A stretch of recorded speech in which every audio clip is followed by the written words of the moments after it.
Hey there, everyone. Welcome back to Utility Sports, and draft day is finally here. I'm so very excited to be covering my final rendition of my NBA draft big board for the 2022 NBA draft class.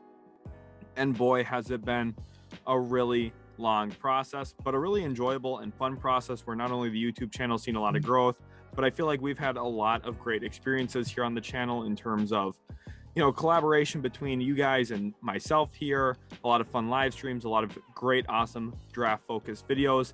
And this is the final one for the 2022 NBA draft. But don't worry, tomorrow, the 2023 NBA draft will begin its process, which means we're going to have a 2023 NBA mock draft on the channel bright and early in the morning. So make sure you guys stay tuned for that. And also the day that you're watching this here, the day that it comes out, I will be live on the channel talking about the NBA draft and everything you need to know about every single prospect. So make sure to come stop into the live stream. Would love to have you in there. And this is my video preview here, my top 61 players in the 2022 NBA draft class. Normally I usually do 30 only, but I wanted to do 60 in this video, and then I decided to do 61 because I thought player 61 was really important to talk about, because you're going to see him a lot higher on other people's boards, but not on mine. So I wanted to make sure that he was featured in this video so there wasn't any questions about him. And I'm going to show you the word count here real quick in this document. This is kind of what I work off of throughout some of the year. Of course, I spent a lot of time not only talking about these prospects, but recording on them, working on evaluating them, studying film, studying fits, doing all of that kind of stuff. So real quick, I'm going to pull it up on screen here. This is the word count for this document, over 6,000 words. And this is just my top 61 prospects. This is not the entire class. Remember, there's players who withdrew from this class that I had already talent evaluated for this year as well, that ultimately withdrew their name and will be in next year. Example would be Dereon Smith from NC State. So there's a lot more work that goes into it than just these 6,000 words, not to mention the videos and everything that goes into these. It's a lot of work. So if you do enjoy, make sure to leave a like and also subscribe. It would be really greatly appreciated. Now let's jump into it here with some honorable mentions. Not going to go super in depth with some of these guys, but these are some players who aren't in my top 61, but are kind of around that realm. Ziga Samar, really talented passing guard. Same with Matteo Spaniolo. Those two, I would be surprised to see them go undrafted. I think they'll both be second round selections, but they did not make my top 60. Scottie Pippen Jr. I know a lot of people really like that kid. I understand why. He's got some deficiencies, but all in all, I think he's an intriguing talent still. J.D. Davison, a player I was excited for coming into the year before he had played his first game with Alabama. Disappointed me quite a bit, but there's still the athletic profile there as someone who's a leaper. He jumps out of the gym, so there's value in that. Patrick Baldwin Jr., if his shooting comes back around and he's able to stay healthy, could be a decent grab in round 2. Wouldn't bet on it, but could be. Hyunjung Lee out of Davidson, a good movement shooter. That's really where he's going to fit in the league. And Kai Soto, one of the more intriguing players in the entire draft. You look at him as a 7'3" big who can pass the basketball. I know there's been a lot of controversy about why he appears in some videos, but I'm telling you right now, kid's got talent. It's just going to come down to what development system he kind of falls into and how a team tries to utilize him to see if we'll get any value for him at the NBA level. So now into 61, and you're going to see why I wanted to talk about this guy here. Christian Koloko out of Arizona. And I wrote quite a bit about each player, so we're going to start by reading him. And then I have a one-word summary that I think is pretty helpful to kind of define the player in a certain way, whether that's a comp or my generic thought on that player real quick. And then we're going to talk about kind of my thoughts outside of what I just wrote. So I've tried to see what others do in Koloko, but I just can't. I see him as an okay lob threat who doesn't feel the game as well as other bigs in the class and isn't as athletic as some of the others, such as a guy like Moussa Diabate. A blend of both, but not in a good way in terms of not really being great at one or the other, just decent at both. Now, could he go in round 1? Yes, I think that's possible, but Fiondu Kabengele is also an example of a center who went in round 1. It doesn't mean he's a lock to have a good career. As a junior in college, you'd expect more dominant performances and taking over the game a little bit more. Sometimes we did see that out of Arizona's center Christian Koloko, but more often than not, he was the third best player on the floor for that team. Sometimes even the fourth best player with Kirk Kriisa there as well. Not consistent enough for my liking. I'm selling my stock on Koloko. One word summary, bummed. I was watching for him all year long. I had him on my radar from the very start of the year. I watched a ton of Arizona games live this year, and also a lot of film study outside of that. And Koloko just did not pop for me the way I liked him to. Now, I hope he proves me wrong. I hope he succeeds. I don't want any of these players to not succeed. I want them all to have great long careers, because there's no reason for me to not, right? I don't have anything against any of these players. I hope Koloko works. I just don't see it myself in my own talent evaluation. Moving on to 60, we got Iverson Molinar from Mississippi State, another junior here, who's a creative and polished guard, handles really well and can get to his spot against any defense. Kind of reminds me of Jalen Brunson. Now, he won't be as good as Brunson, but he's got a creative handle where he can go up and under, get to his spot. He's also got a pretty good hesitation in his game. I like that quite a bit. But he really struggled from three this season, which is crazy because the year before he shot almost 44% from three on very similar volume type numbers from his sophomore to junior campaign. But there was a 18% shooting split between those 2 years, which is very, very concerning. And I think ultimately pulled him down my board quite a bit. He's a crafty guard. That's my one word summary for him. I do like him quite a bit. I think he's going to be a solid pickup for a team. But it's going to really be dependent on that three ball. If he shoots like he did his sophomore year, he could be a steal. If he shoots like he did his junior year, I'm not sure if the NBA is going to hold on to him for a very long time. And it's really tough to say that, but for a player like Molinar, who maybe isn't, someone who's going to be looked at as like a player you want to for sure lock into your roster, he'll probably be on a two-way contract. His early performances will be important for him in deciding whether he sticks in the league or not. It's a tough way to live. It's a tough way to prove your stake in the league, but I think he'll be in that realm. Then we move on to number 59, and we got Johnny Juzang here, who I have in my top 60. I know some others will not. I look at him as a fundamentally balanced shooter who thrives off of reliability as a shooter-scorer with his feet and shoulders squared to the hoop. That's one of the best things he does in terms of his actual shot mechanics and his balance and going into some of his jump shots, whether it's off the bounce, off the catch, or off the live dribble, moving either way. He does a really great job setting his feet in a reliable, consistent setting to shoot the ball really well, and that's why we've seen him so effective at the collegiate game. Athletic limitations are definitely there, but so are his strengths. Shooter with touch off the bounce, pro-level scoring capabilities allow him to become a valued bench piece in a league that's consistently looking for wings. If you can find a wing who can put the ball in the hole, there's value to that. And for me, the one-word summary was square, and not in the negative way. What I meant here was specifically his shoulders and his feet. When he's squared, he's efficient. When he's not, he's inefficient. And I think a key thing for him is speeding up his release a little bit at the NBA level, which I'm comfortable with the idea that he'll be capable of doing that. I think Johnny Juzang is going to be a valued pickup, whether it's as a UDFA, which wouldn't shock me, or as a second-round selection. Either way, I think he catches on in the league and plays into a pretty valuable role. Which brings us into our next player here, Moussa Diabate, the freshman big out of Michigan, who is very athletic with rangy defensive capabilities, and he's just a defensive playmaker. He's fast, good transition big who will run the floor well.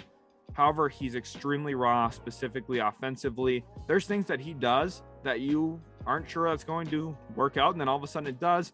Sometimes things look a little hectic, a little crazy. I'm not sure if he has the intangibles to be a true center for a team in terms of being an anchor defensively, although defensively he does make a lot of plays that make you go, wow, that's really intriguing. And you would think watching highlights of him that, wow, he should be a top 30 player in this class. And I understand the idea that some people feel that way. But again, my one-word summary here is raw. I think there's a lot of learning to go on for him. Now, let's say the Toronto Raptors, who are one of the best development programs in the entire league, take him in round 2, then I would start buying some stock on Moussa Diabate. And that's why landing spot is really important.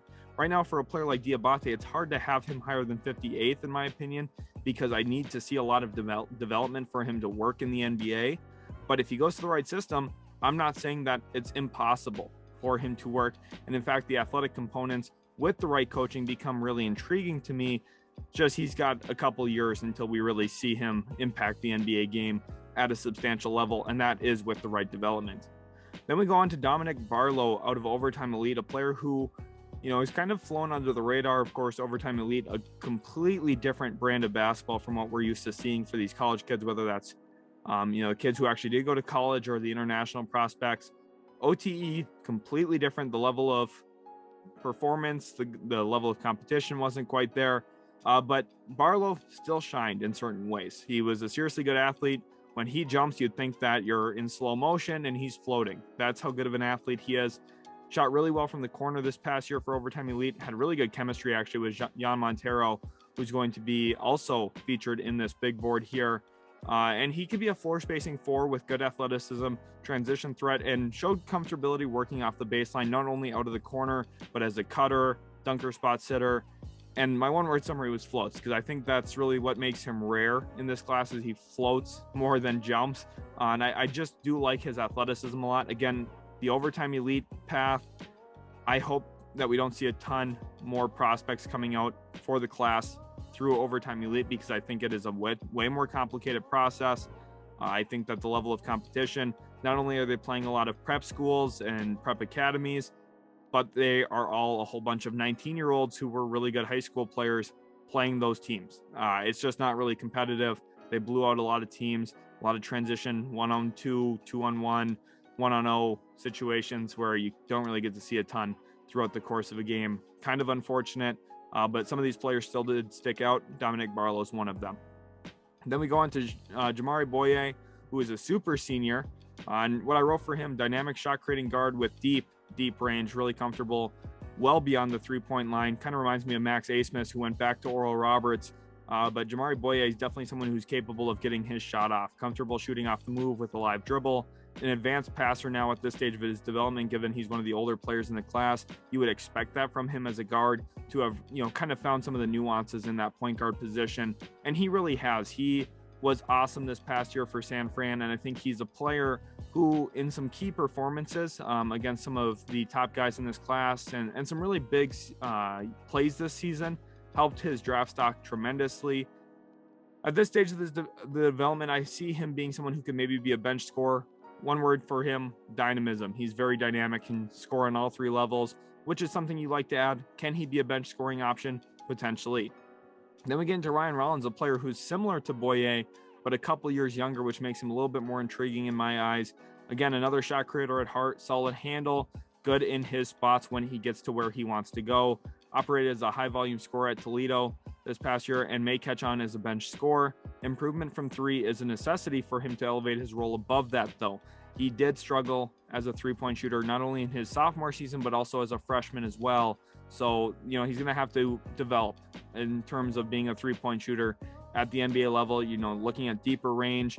Now, part of that is, again, when you're a high volume scorer, your efficiency is naturally going to drop a little bit.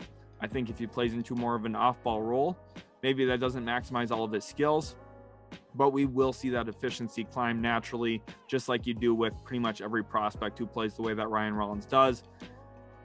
The level of competition was not very high, though. Remember that conference there that Toledo plays in, not one of the more competitive conferences.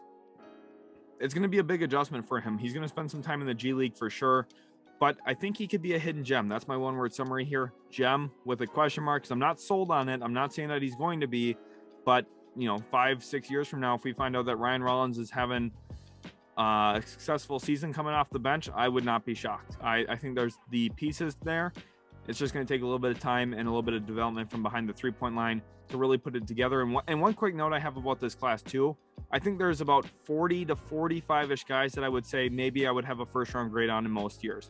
And that's really complicated because there's only 30 first-round spots, which means you have 10 to 15 guys who I think, wow, that would be worth a first-round selection that I don't have technically with a first-round grade because they're after pick 30 on my big board. Doesn't mean I don't like the players. 55, this is a very deep class. This is one of the deepest class ever. I know there's been a lot of hate on this class saying, after the top 4 drops. They say that every year. And then every single year, guys like Steph Curry goes 7th overall.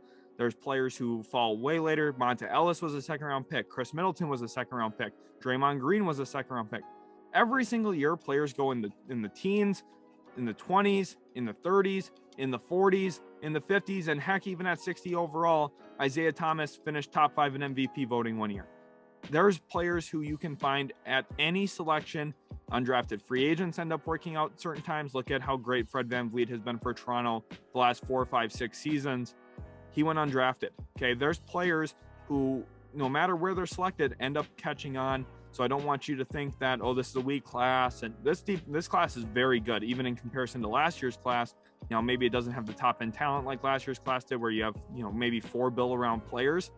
This class, though, is going to be looked at very well because of its depth and how many quality NBA players come out of this class. And there's a lot of them. Justin Lewis, he's one of the players that's a little trickier for me. I finished with him 54th. Sorry, I forgot to bold his one-word summary there, but as you can see, the one-word summary for me is unsure because I can't really get a great read on Justin Lewis. I'm usually pretty confident in my talent evaluation. Lewis is a player I struggled in a little bit more.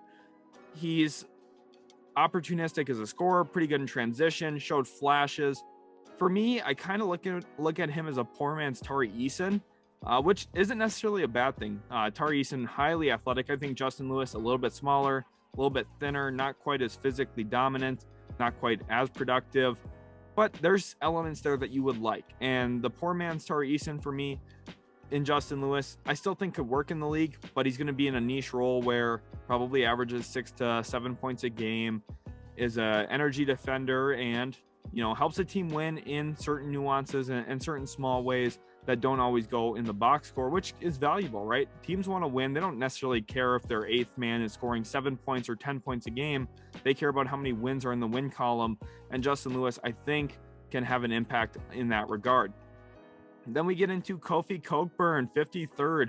And it's crazy to me because I've been more of a Kofi hater than anything, but he still finishes in my top 60 because there's certain things to love about his game. He's a junior, but he's huge. This guy is the biggest player in the class, but he's a mammoth of a man with the production to back it up. He was highly productive for Illinois the past couple of seasons, and he's a traditional big that if this was the 1980s, we'd be talking about him with the Patrick Ewings of the world because he's that big, that strong, that physically imposing as a post-up player. Scouts would love him 35, 40 years ago. He's operational defensively only in drop coverage, and he won't even be great at that. He's just so big, though, that guards are going to be a little bit deterred in driving right into him, which is at least a positive.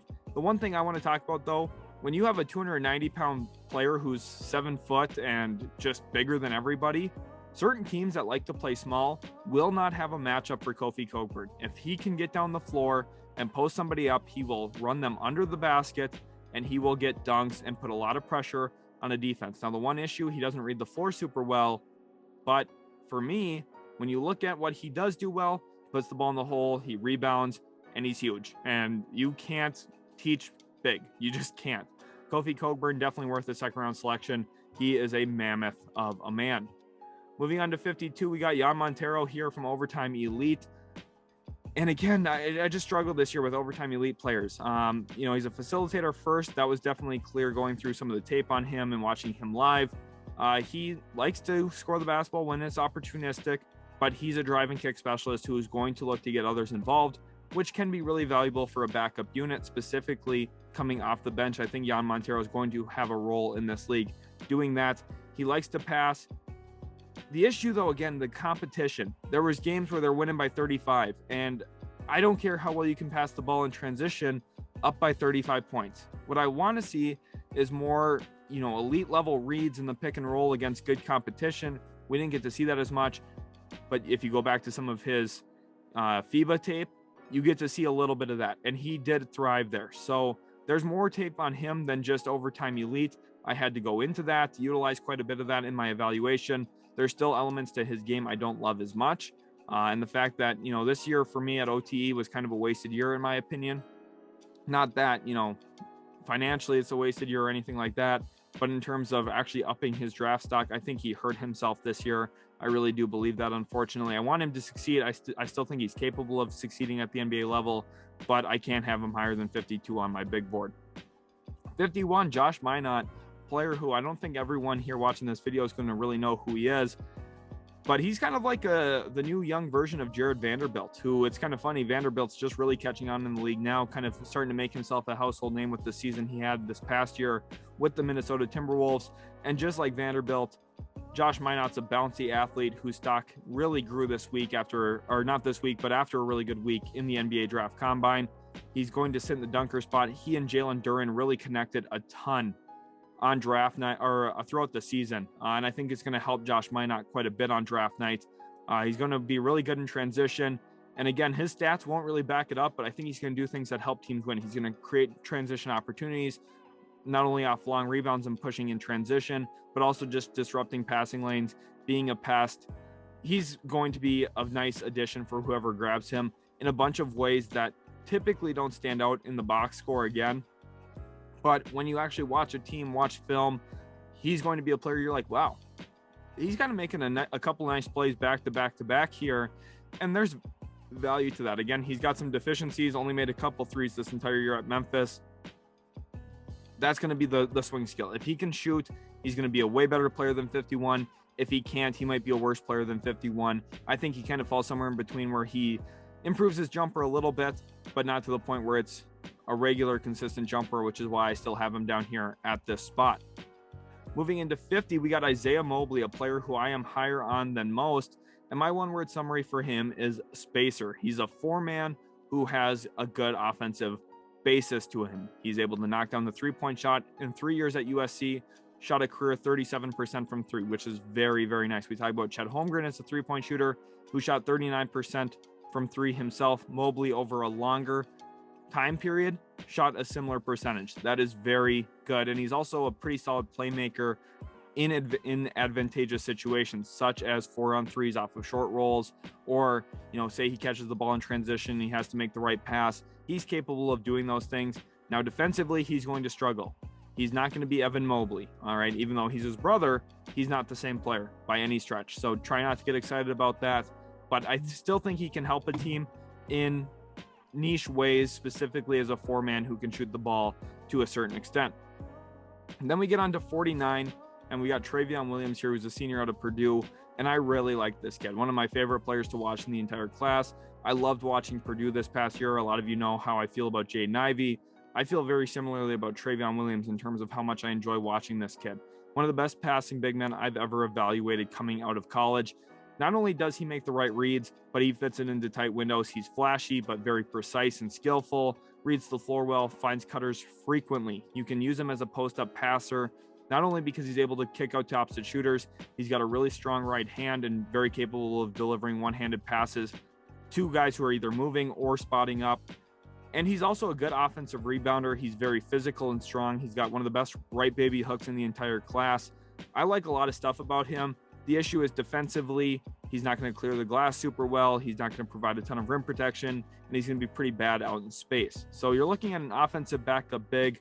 A comparison would maybe be someone like Enes Kanter, but Kanter never had the passing feel like Trevion Williams did. Kanter was a really good post-up scorer. I think Trevion Williams can score, but he's going to pass first out of the post, which is something I really like. And there's certain offenses that can work around that, which I think would be intriguing for a team like, say, Golden State in round 2. One word summary for him, vision. I think that he's going to work fairly well in the NBA, but it's going to be in spot minutes simply because if you play him in the postseason or in certain situations against elite guards, he's going to get hunted, and that's going to be problematic for a team defense. 48, Andrew Nembhard, someone who impressed me more and more throughout the season. After he transferred to Gonzaga, I wasn't really expecting a lot. He was on my radar, but I thought, maybe Hunter Salas was going to be a guy who takes his job. Boy, was I wrong. Hunter Salas did not at all come close to even touching Andrew Nembhard this year. Nembhard's got a really good handle, very good hezzy cross combination. That was his go-to move to get downhill, and it worked frequently. You could tell that it put a lot of people off balance, specifically his defenders. They just could not stay in front of him when he utilized that move. We'll see if NBA scouting can maybe change that a little bit. Plays with good pace and will fit well in the league as a backup guard with a willingness to pass, but also a solid understanding of how to draw out the big in the pick and roll game. Comfortable to score the basketball when you need him to. Now, he did disappear in some big moments, but he's dynamic, he's smart, and he had a great NBA draft combine. I think he'll go before pick number 48. I'd be shocked if he's still there at number 48. But again, this is my big board, not a mock draft. I think he's going to be reliable. I think a team's going to enjoy having him on their roster. Now, does he move the needle for a team winning a championship? I don't think so. But again, pick 48, if you can find someone who gives you valuable, reliable minutes, that's a win. And I think that's a pretty good spot here. This is a testament to how good the class is. Andrew Nembhard, 48th. Most classes, he's probably a little bit closer to 35, honestly. So at 48, feel really good about that. 47, Khalifa Diop here from Gran Canaria. powerful finishing big who played well in a pro league, a really good pro league at that. Will best impact the game offensively as a roll man and defensively as a weak side rim protector. I don't know if he has all the elements you need to be an anchor in terms of actual feel for the game, but he makes up for that with athleticism. He's somebody who, despite not being the most cerebral player in terms of, reading a team's offense and exactly understanding where they're going to go and all the right actions and the moves, no, he's just instinctual. He feels it. And when by feels it, it's not like he's cerebrally feeling it. He just kind of sees it and goes. And when he goes, he's athletic enough to make those plays. And we heard it a lot on film. If you're watching the broadcast, el bloqueo, which means in Spanish, the block. He got a lot of blocks. So that's my one word summary here. Bloqueo for him. Definitely like that for Khalifa Diop. Peyton Watson, 46. Welcome Peyton Watson to the channel. He's a really intriguing player at this spot because he did not play like a top 46 player in this class this past year at UCLA. But again, when you're mocking for the draft, it's not about what they've done, it's about what they will do. And I think Peyton Watson has more of that in store. He's an athletic wing with solid change of direction and speed. Despite a difficult season, he did flash on occasion. The hope is that if you give him some time, let him sit in the G League a little bit, let him further develop his game. He's still a very young prospect who's a former 5-star recruit. Maybe he can live up to some of those expectations. He can function as a cutter. He's got a good frame to him, and he's athletic. Those are two things every team's looking for anyway. Don't forget that Torrey Craig was someone who was looked at as a valuable trade asset at the deadline this past year. Peyton Watson can play in a Torrey Craig role in 2, 3, 4 years from now. I'm very confident in that. The question is, will those physicals ever lead to higher level basketball? It's worth a risk in round 2. I really do believe that. I think 46, definitely a good spot for what he could become down the road. Michael Foster Jr., a player who I've had a lot of questions on the channel about, specifically in my comment section. Again, remember, this is a player who G League Ignite maybe didn't get to showcase everything he's capable of. He's a fairly athletic floor. He was actually playing a little overweight during the G League Ignite season, which you can maybe list as a concern, but maybe it's a good thing, because if you draft him in round 2 and he's shredded a little bit more weight, he's in better shape, maybe you're getting a nice sneaky grab here in the second round. A player who was pretty athletic, solid offensively, especially in transition, jumps out of the gym, even at a heavier weight. You draft him now, maybe you're getting something really intriguing down the road. Michael Foster Jr., someone who I think is worth grabbing in round 2. 44, Max Christie, a player that there's a lot of divide on. I was higher on him toward the start of the year. Certain players, their stock has risen a little bit more. Not that Christie has fallen, but it's hard to look past some of the efficiency questions that he had as a freshman at Michigan State. Formerly a top 20 recruit, has some pretty good range to him and ball handling capabilities. Those are the things that, really stick out when you watch this player. But he played predominantly off the ball for Tom Izzo this past year, and he struggled in that role a little bit more than you'd expect, although there were certain moments where he would curl cuts and look really nice as well in that role. That, a role he hasn't played in as much. Maybe there's some growth there for him. Maybe he can adjust into that role. I think he's going to have to play in the G League for a little bit before we really see him at the NBA level. But again, in this class, there's 40 to 45 guys that I could see being worth a first-round selection. Christie's right in that realm where maybe I wouldn't have a true first-round grade on him, but he'd be really darn close. And I think that a team, if they have enough patience for him, could take him in round 2, wait maybe a year or 2, and then by year 3 of his career, you probably have a player who can give you meaningful minutes. I think he's capable of doing more than he did this past year for Michigan State. And if he has the ball in his hands in the G League, I wouldn't be surprised if he's averaging 18 to 22 points a game rather quickly at the G League level. Then we get into Caleb Houston, who is one of the more mysterious players in the class. As you can see here, my one-word summary for him is mystery, because he was a player who, coming in, a lot of people were really excited about, top 10 recruit, and people thought he was going to light the world on fire at Michigan next to Hunter Dickinson and Moussa Diabate. This team was adding a blend of athleticism next to their really skilled post-up player in Hunter Dickinson, and it just didn't really work out that way. Michigan did win a game in the tourney, but their freshmen didn't impact winning as much as they were hoping. But Houston did show certain things that could maybe intrigue scouts and executives. He was used as a movement shooter in Juwan Howard's offense, which is a definite positive. for an athletic player like Houston, who projects to be a defensive playmaker. That's really what I like about him. You could use him as a transition defender, someone who can pick up full court occasionally. He's going to create a little bit of havoc in the passing lanes. Caleb Houston, him skipping the combine, I think hurts him. Now, I know some people have speculated that he has a first-round promise. I'm going to say right now, there's a lot of times that you have a first-round promise and the team ends up having someone else on the board that they really like. And they're like, oh, well, we'd kind of rather have this guy. We didn't expect him to be here. Sorry, Caleb, we're going to take that guy. So don't be surprised if Caleb Houston is available in round 2. I know a lot of people are speculating he's got a round 1 promise, and he still could go in round 1. But if the team that promised him that has someone else on their board that they also really like there, they're going to pull the trigger on that and say, sorry, just didn't work out this time.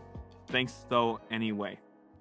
Moving on to 42, I've got Bryce McGowens, who is a player I used to mock in the first round consistently. We actually had a comment on the channel asking about why McGowens is a little bit lower. And it's not anything that he necessarily did. In fact, he picked up his play throughout the season a bit. I just think other players rose a little bit more and kind of surpassed him. Not that he was doing anything wrong, but you catch on to certain things that other players are doing, certain nuances that you think will work at the NBA level a little bit better. And McGowens naturally falls down a little bit, at least in my rankings, because others are passing him up a little. But at 6'7", shot creator with ball handling capabilities, you have to feel really good about that. And you're like, wow, that's a pretty intriguing player. But then you find out he shot 40% from the field and 27% from 3. And by the way, Nebraska was the worst team in the Big Ten. And you're like, okay, not sure if I'm in love with this player anymore.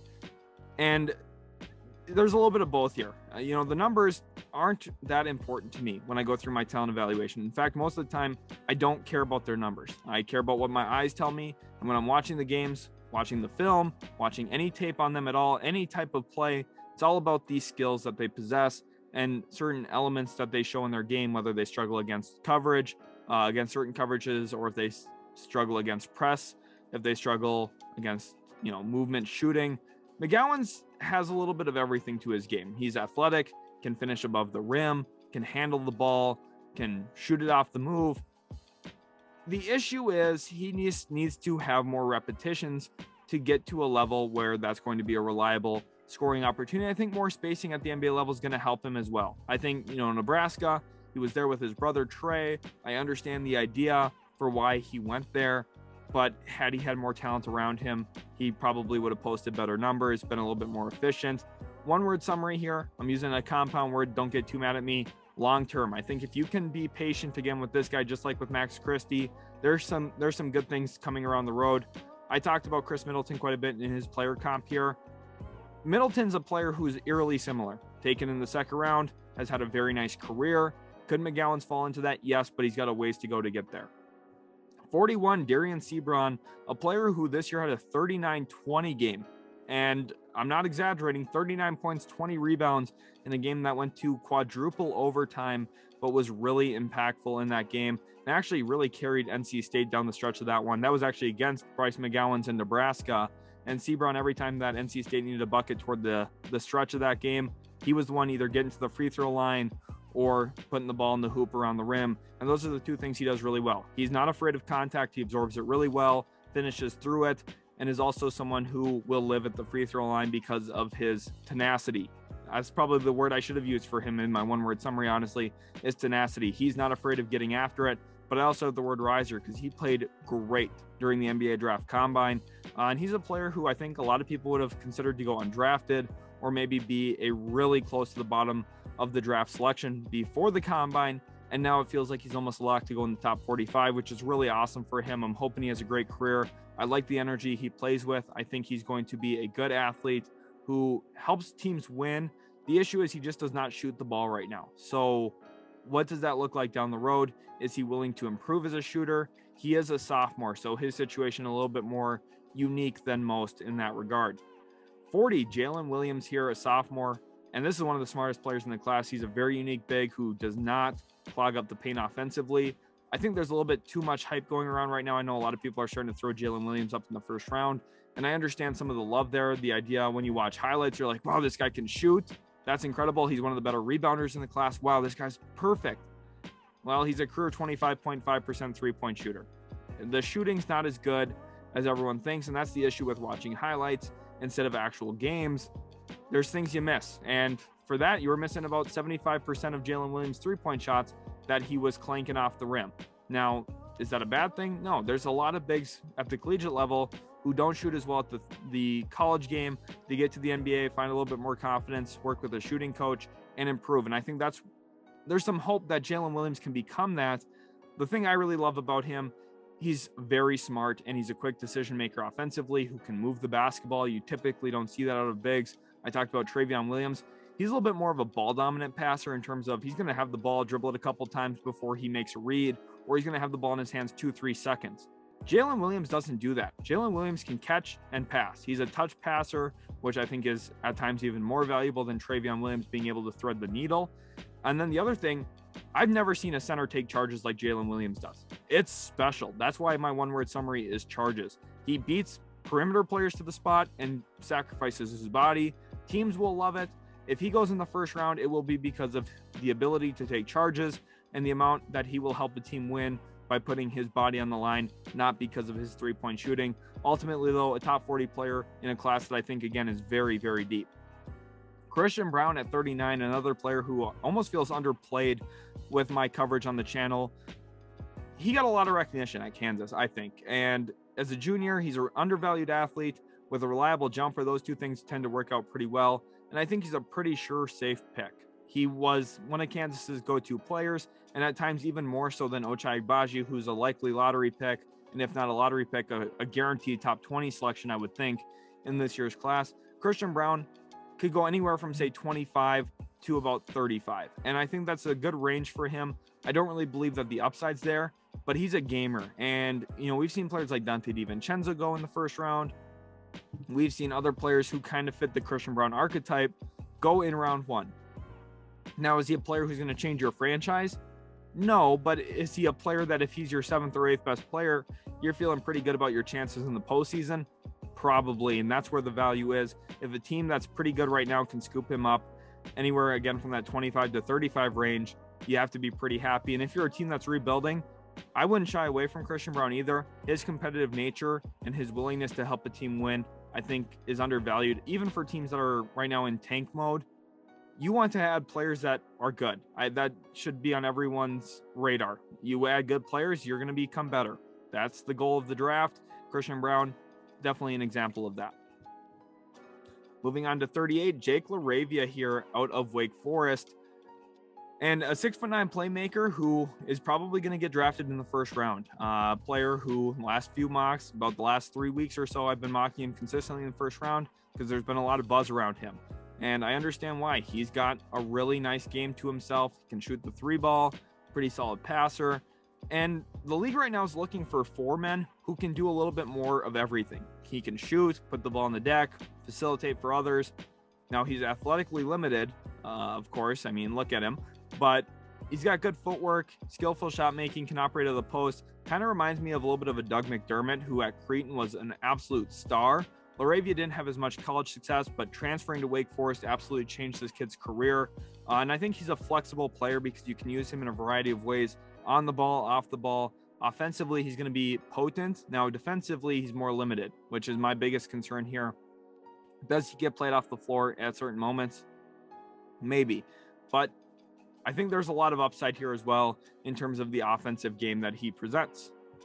37, we're going to keep it with Wake Forest here. Alondes Williams, a junior with a career 27% three-point shooter at the collegiate level through 3 seasons, will scare some scouts and teams away from Alondes Williams. And I understand why. That percentage sounds terrible for a guard, but it's more than that. You don't need to have every single player on the floor capable of shooting as long as your team offense fits around that. If your guard can be someone who can consistently get to the rim, which I think Alondes Williams will be capable of because of how dynamic his crossover is.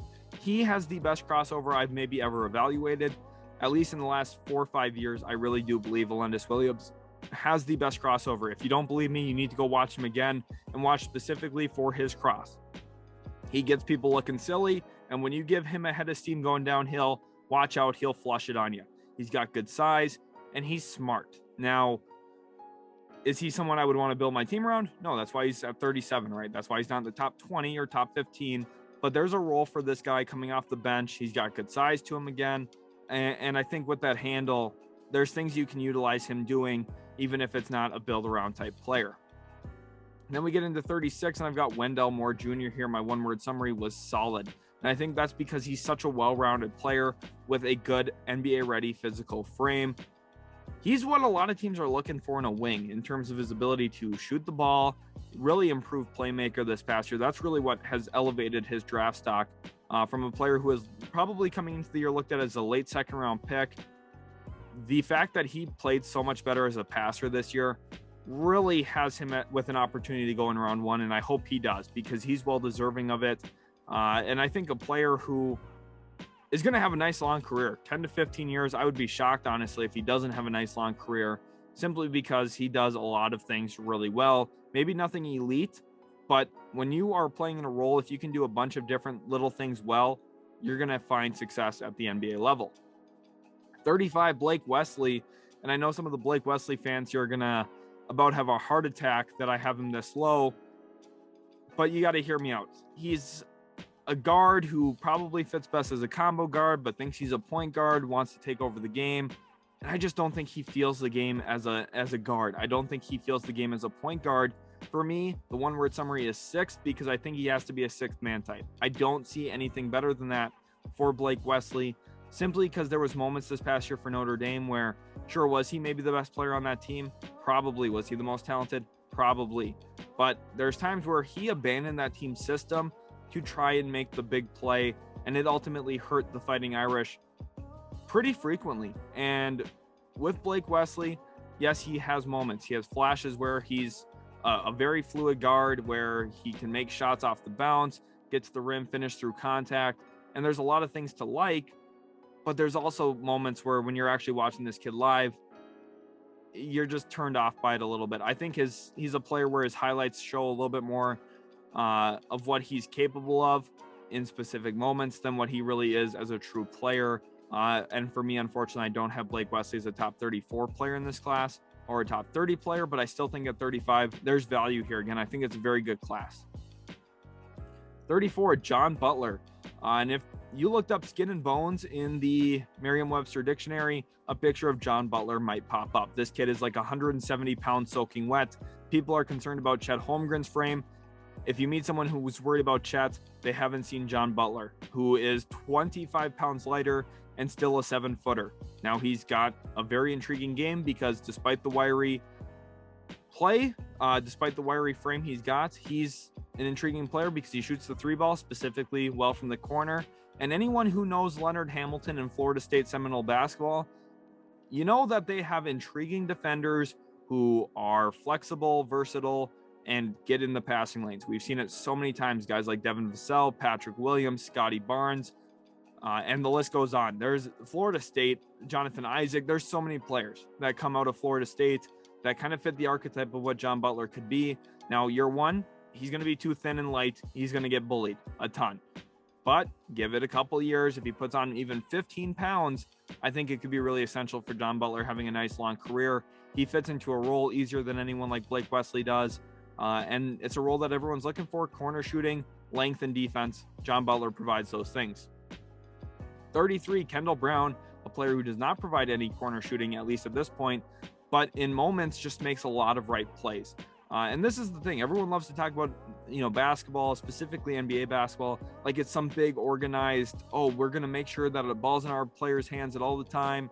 And the guy who we're building around Luka Doncic or building around this guy, and then their usage rate ends up being like 37%, which is really high, but it's not 100%. You need to have players around your stars, around, the other players on your team that just make winning plays at opportunistic moments. And Kendall Brown's an example of that. He pushes really well in transition. He's a connecting piece offensively. He actually had really great chemistry this year with Jeremy Sohan in a little two-man game where Sohan would usually feed Kendall Brown and look to cut, and Brown could actually deliver right on target back to him. That was one of my favorite things to watch from Baylor this past year. There was a lot of good things to watch at Baylor. As per usual, he's a good transition tempo pusher, and I think the length is what really makes him intriguing. He's got really long arms, defensively will be impactful. Now, again, offensively, he's a hesitant shooter. So is he what the modern NBA is looking for? Not really, but Kendall Brown is an example here of the class being really good. Most draft classes, he'd probably be around number 20 to 25 for me. I have him down at 33 because of how deep and strong this class is. 32, I've got MarJon Beauchamp here out of G League Ignite, a player who has really improved the last 2-3 seasons. Someone who 2-3 years ago, no one would have even dreamed about this kid being an NBA player. Now he's a likely first-round selection, and he's an instinctual cutter with explosiveness after the catch, where he's able to catch it and explode up to the rim and finish on top of somebody.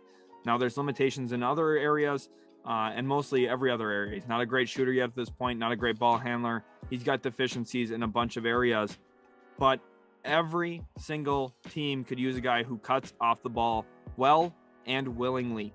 Beauchamp loves to cut off the basketball. He's a drama-free guy who will fit off of stars because of his willingness to cut.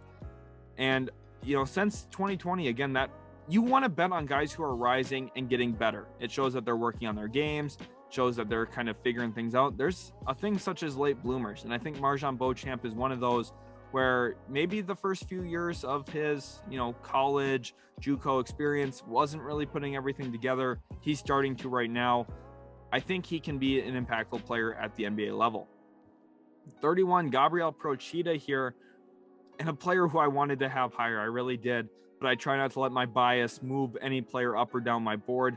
I really like Procida, but I had to have him at 31 here because, again, there's less production from him, and I'd like to see him in a bigger role before I would put him as high as some other people maybe have him.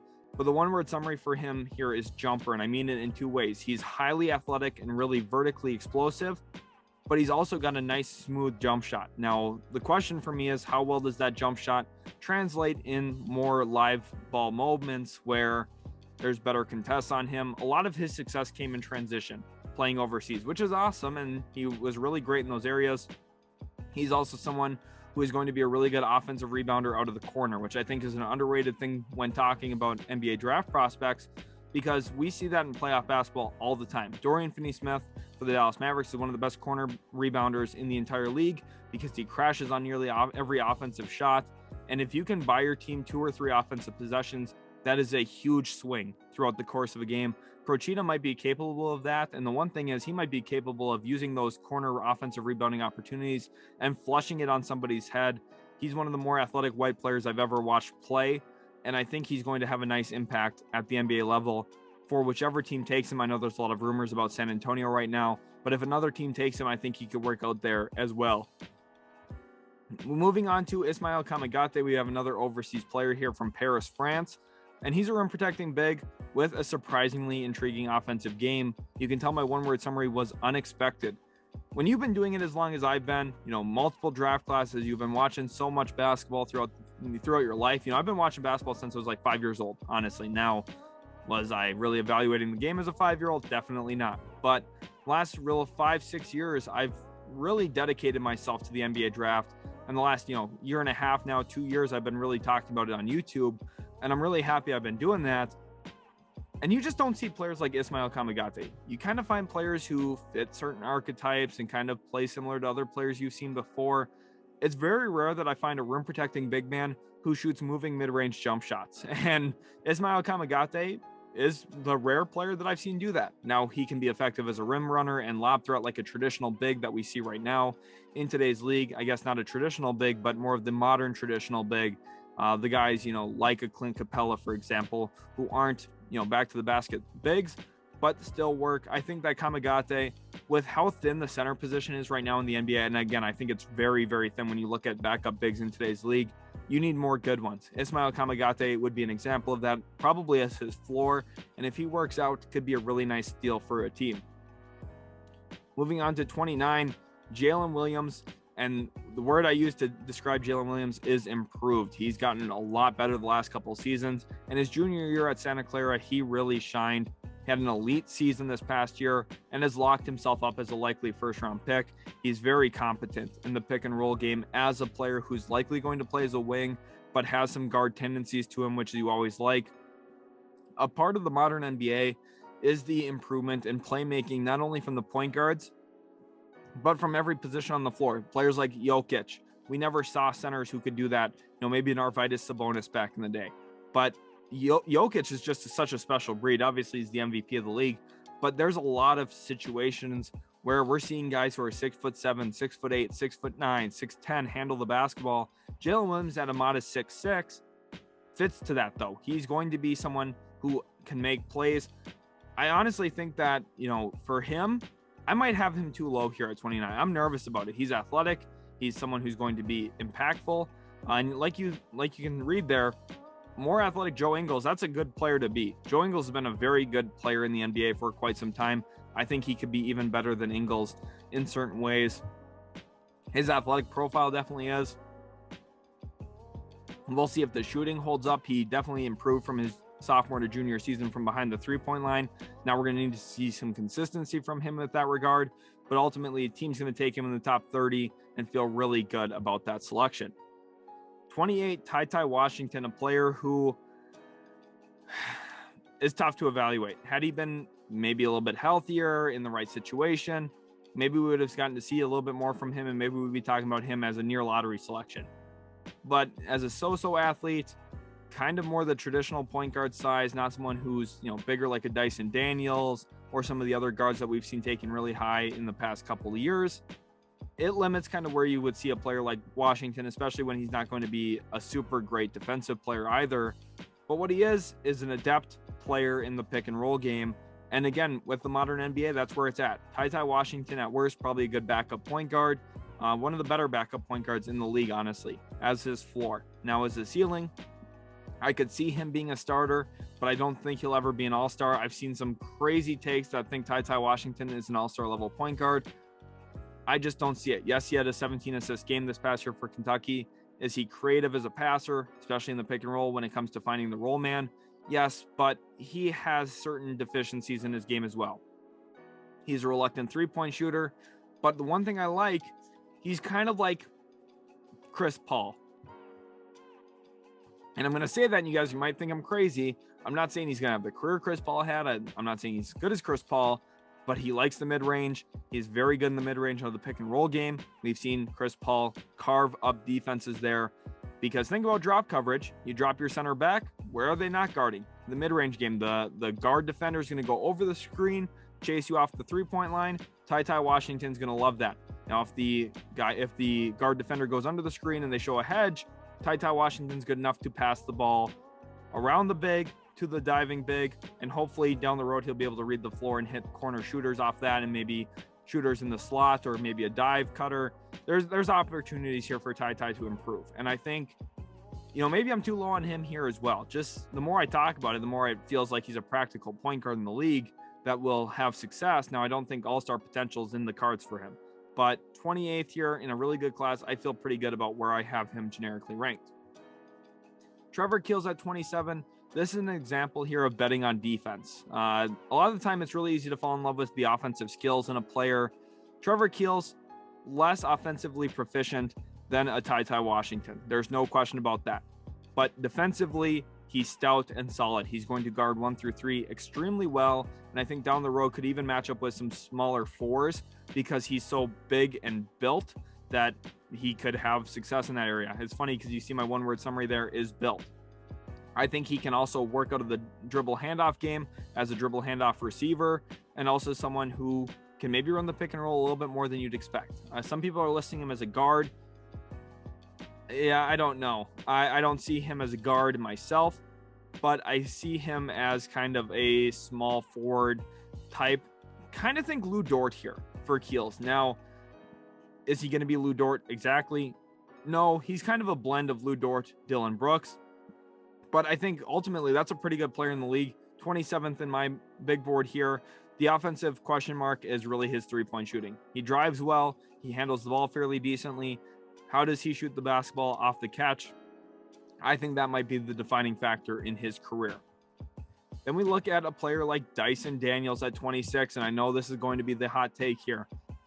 I do not work off of consensus. I don't care where you saw him in another big board. I do not care if everyone else has him in the top 10. My eyes tell me he's not a top 10 player in the class. And if I'm wrong, I'm wrong. Okay? Sometimes you're going to be wrong about players. And I would rather be wrong and too low on a guy and pass on him than be way too high on somebody and take him or go against my gut feeling and just go with the herd. I'm just not about that. I will not do that. Yes, he's 6'8". There's definitely desirable qualities about him. Big, athletic, solid finisher around the rim. There's not a lot of guards who can go and get put back dunks. I've seen some people compare him to Ben Simmons. I understand the idea. He's also Australian, like Ben Simmons, and he also does not shoot the three ball well, like Ben Simmons. Now, he does shoot it. He's more capable of a shooter than Ben Simmons is, but I'm very pessimistic about his shooting. And I think the one thing I'm really pessimistic about that other people aren't noticing as much as they should be is his handle. He does not handle the ball well against pressure. He is very reliant on playing with his back to the basket. And that's where I get some Frank Ntilikina vibes. Now, will I think he's a Frank Ntilikina at the NBA level? No, I think he's more productive. I think the fact that he's a few inches bigger, I think he's a better actual defender. I think he offers more length and athleticism than Ntilikina. I think he's a better player, but I think the role that he actually fits best in is not as a point guard, but as a point forward type, kind of like a Derek White or a Kyle Anderson. I know people are going to be telling me Derek White's a guard. Okay, but does he really bring the ball up every single possession? Is he someone you're going to run your offense through all the time? Or are you going to use him as a connector? Right? I think Dyson Daniels is a connector. I don't think he's a lead point guard, which isn't a bad thing. And if he gets into that connector role, I think maybe he outplays this ranking of 26. But if you're expecting him to be the guy who has a high usage, runs a ton in pick and roll, that's not what he's going to do. Okay, I don't think he'll be a top point guard, but could he be a valuable point forward? I agree with that completely. I think his role will come off the ball at the NBA level. Even though he's not a shooter, I think there's definitely areas where that can work. We get into Ochai Agbaji, one-word summary here, prototype. He's one of the prototypical 3-and-D wing players in this class who is going to work. He's going to have a nice long career because he's comfortable shooting off the move and off the catch. He's someone who's competitive. He's all about winning, knows what it takes to do so, won at Kansas a ton, and then capped it off with a national title. Ochai Agbaji is going to be a good pickup for whoever takes him, whether your team's not good right now or whether your team just won the NBA Finals. You're going to want a player like Ochai Agbaji off your bench or maybe even in your starting lineup, depending on the talent you have on your roster right now. He's going to be impactful, probably won't be a stopper, but teams aren't going to say, oh, let's attack Ochai Agbaji. There's going to be certain moments where, he's probably not the best defender on the floor, but he's not someone that you're targeting. And having a bunch of players on the floor that teams don't want to target is a positive. We saw how effective that was for Boston, and really the key move in the Derek White trade. It's funny, I come back to Derek White 2 players in a row here, but the reason they made that move was it was a serious upgrade defensively over guys like Dennis Schroeder.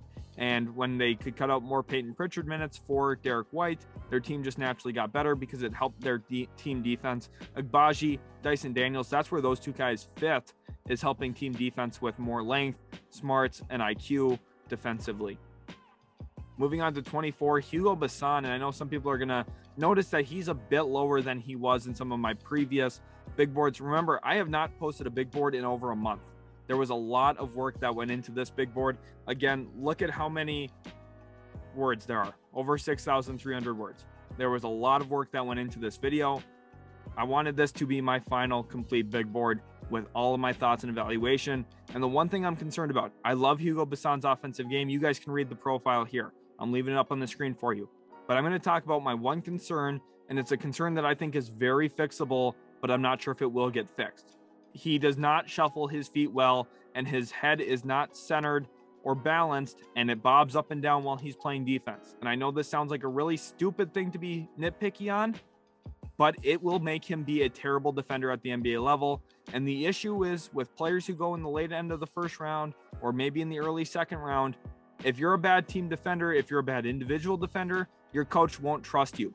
And instead of taking the time to work on his game and help him develop, the coaching staff will say, oh, we don't care. This isn't a lottery pick. We don't need to focus his development. It's the sad truth about the NBA. It really is.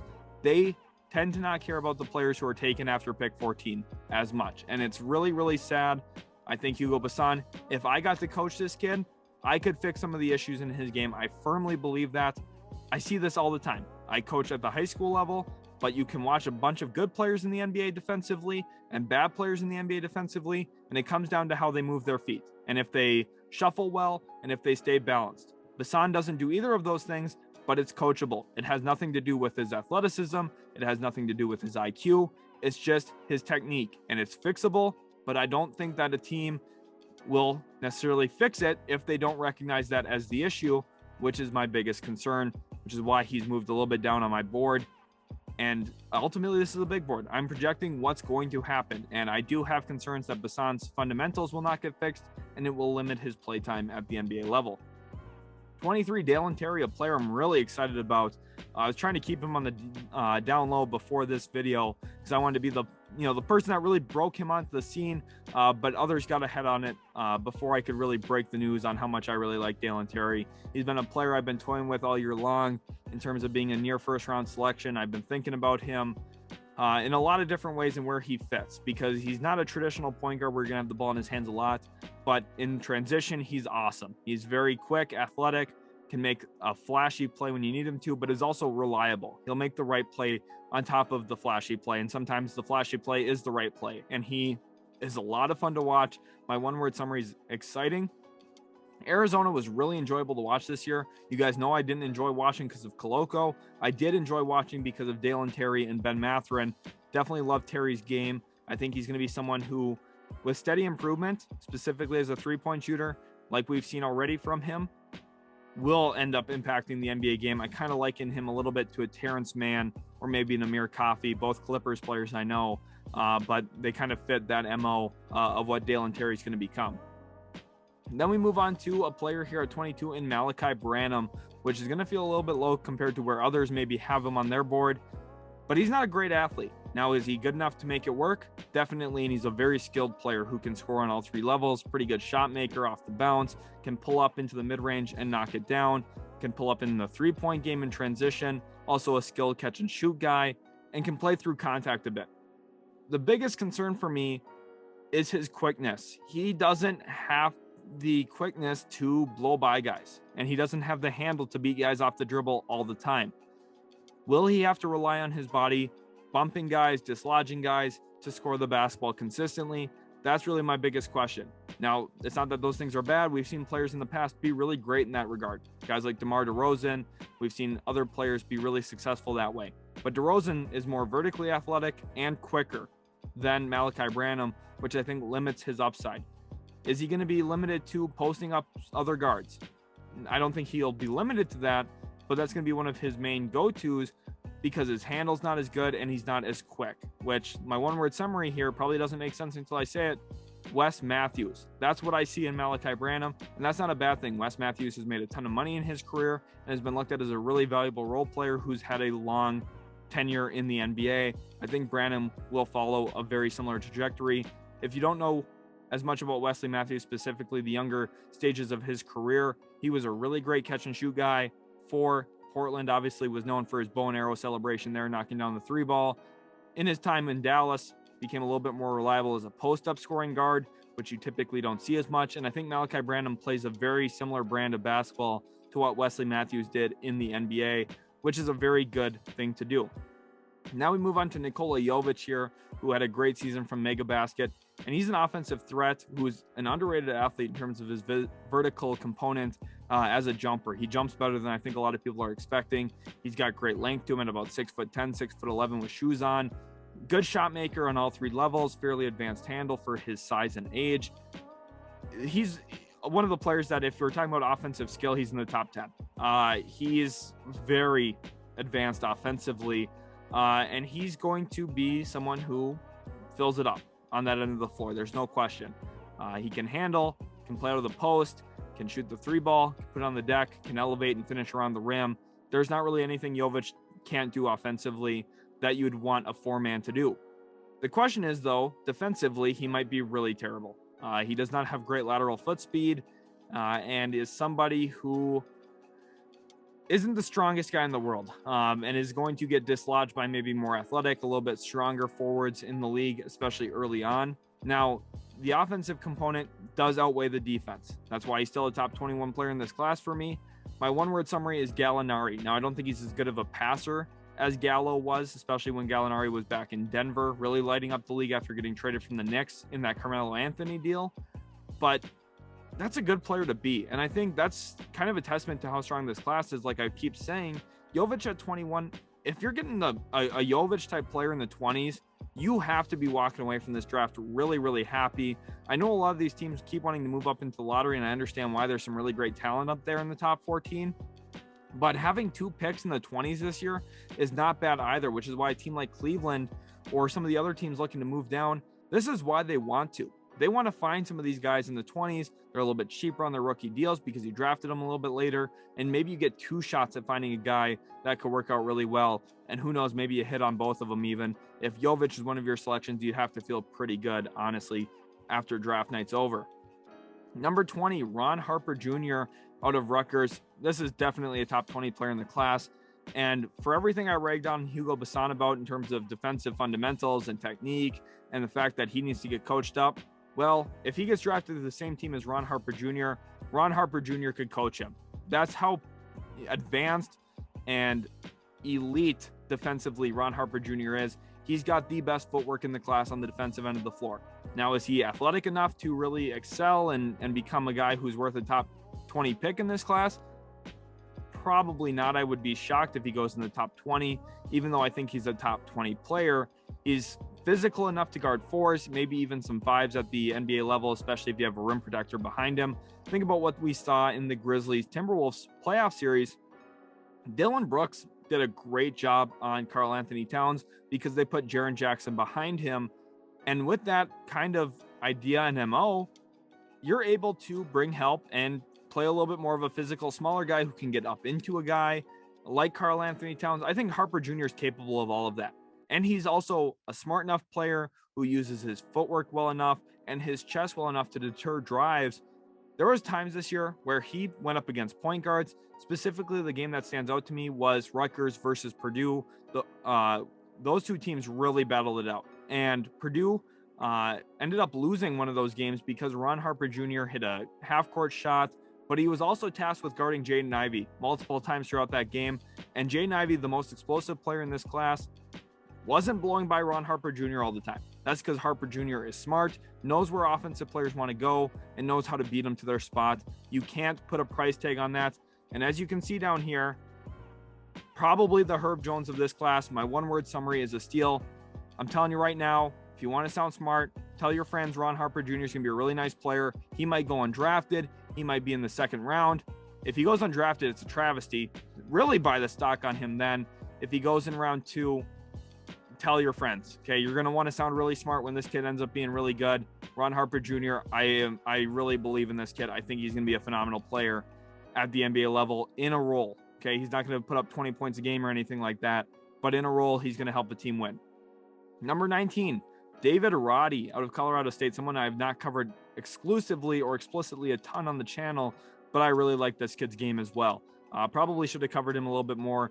The issue is I never really saw him going in the 1st round at any point. So for most of my mocks, I didn't really have an opportunity to cover him. And he's growing on my board a little bit more recently. He was kind of always hovering in that mid-30s range for me. But after watching him again, I think I was underrating his explosiveness. He's a better jumper than I had earlier remembered from watching him live in games. And that's kind of the benefit of going back and watching film so many times. Every time you pick up what you missed and see a little bit something different.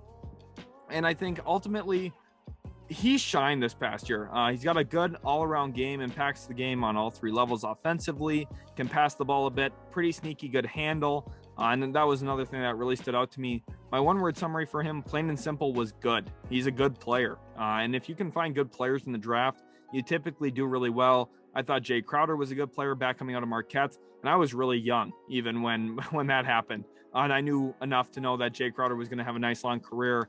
And sure enough, he has up to this point. There's rumors that the Suns are maybe shopping him. But David Roddy maybe has a career that plays out like Jay Crowder. Now, maybe he doesn't live up to what Jay Crowder's been in terms of the defensive side of the ball, but I think he's a little bit more dynamic offensively, and that could be really, really valuable for a squad. Number 18, EJ Liddell here, who I have listed as a great weak side rim protector, and that's the one-word summary here. Weak side, that's where he's going to impact the game. He's athletic, he's smart, knows how to help the helper, and that's a huge thing, right? When you are in the NBA right now, and a lot of team defense is built around the rim, If you can protect the rim, you do a great job. And that usually relies on one big man. But behind that big man, usually there's a lot of pressure on that big to, help rotate over when a guy gets blown by out on the perimeter. But the issue is a lot of teams don't do a great job at helping the helper, which means, for example, when Rudy Gobert goes to help onto the guy that blew by Donovan Mitchell, somebody's got to go tag Rudy Gobert's matchup.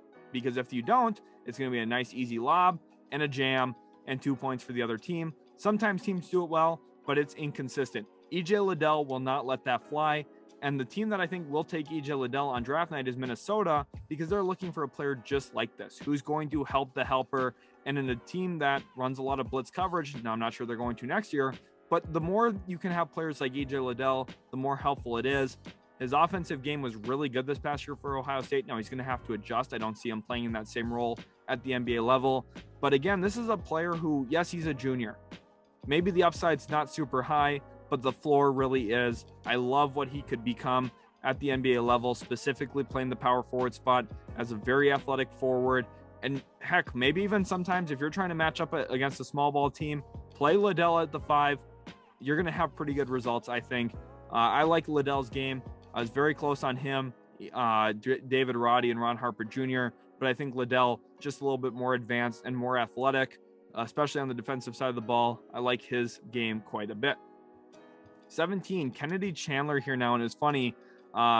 People have told me I'm sleeping on Kennedy Chandler, and I don't see why. I have him top 20 in my board, and I think he's a good, quick player, and really quick's the one-word summary here. He's quick with everything he does. He's got quick hands, quick feet. He's a quick processor and decision maker. He's lightning quick with the ball in his hands. He was a winner who was instrumental in USA's U19 gold medal push. That should be USA U19, excuse me. I'll give that a little quick correction here right now before the finality of this big board. But when they went on to win against France, and that was the key matchup between Chet and Victor Wembanyama, and Wembanyama destroyed Chet Holmgren in that matchup. I mean, it wasn't even close. The two players there, Wembanyama cemented himself as the first overall pick in 2023 in that game. Anyone who was watching that game, which is most talented evaluators and executives, they knew that Wembanyama was the first pick on the day that game happened. But the players like Kennedy Chandler, Adam Miller, Kenneth Lofton all stepped up huge that day. And Kennedy Chandler continued that throughout the season at Tennessee. He was really, really nice at Tennessee this past year. And I think the biggest thing is he shot the 3-ball well. He kind of reminds me of Davion Mitchell a little bit. Now, I don't think he's as good of an on-ball defender. I think he's a little bit more of a pest defensively who can get involved in the passing lane, get some picks, and take it the other way coast to coast. Now, he's not going to be as much of a stopper as Davion Mitchell, which is why we don't see Davion, or, the range in which Davion got drafted, we don't see that for Kennedy Chandler this year because he's not as much of the on-ball guy like we saw from Davion. But I think there's still a lot of things to love. And as long as he keeps playing in attack mode and getting downhill and getting to the rim, he's going to be a really nice pickup for a team. 16 now, Walker Kessler. And I know a lot of people see this guy as someone who's in the 20s for their big boards. I just disagree. You can't teach length. You can't teach size. You can't teach shot blocking. If you could, everyone would do it. Every big would be great at it. And no one's been great at it like Walker Kessler. In the last 20 years, he's been the most efficient shot blocker at the college game ever. Since really shot block rate's been tracked, he was the most impactful as a shot blocker. He averaged 4.6 blocks a game. For reference, Duke as an entire team averaged 6. Walker Kessler is a special defensive player who, yes, he's only going to play in drop coverage. A lot of teams play only in drop coverage. Most teams are not switch heavy like the Clippers and the Heat. I know that's the fun thing to think, but the teams that switch the most in the NBA switch at about a 55% rate, which means 40 to 45% of the time they're probably playing in drop coverage or at least a light hedge and then recovering back to the rim. Kessler can do that. He's not super mobile. Yes, he's going to have issues if you do get a forced switch out onto the perimeter. But if he is in drop coverage, which is going to be most of the time when he's on the floor, teams are not going to find success scoring around him. He's really good at boxing out as well. Offensively, he knows how to play within himself. And I'm going to bet on his shooting. He didn't shoot a ton this past year for Bruce Pearl at Auburn, but I really think that this kid, if he develops that three-point shot, we could be looking at another Brook Lopez type, which we know how impactful that's been for Milwaukee the past few years. The mock pick I really like is Kessler at 14 or at 24, to the Milwaukee Bucks. If that happens, they give him a year to develop or so while they're on the back end of what Brook Lopez has been giving them. And then Kessler slots in as their starting center long-term. I really like that for Milwaukee, and I think that'd be a great situation for Walker Kessler.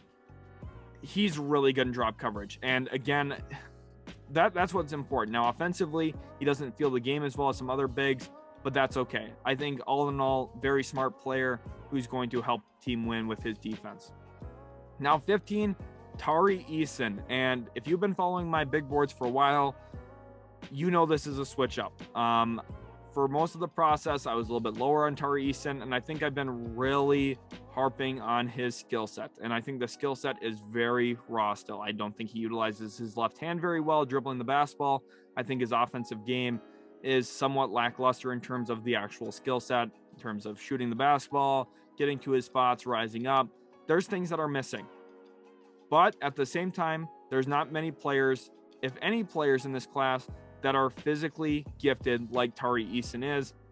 He is such a good athlete. If you take a little bit of time here to read my profile, you'll be blown away watching this kid. There's certain times where he jumps off the baseline and you expect it to be a layup on one side of the rim, and all of a sudden he's on the opposite side of the rim, dunking the ball in a reverse on top of somebody, and you can't believe what you just saw.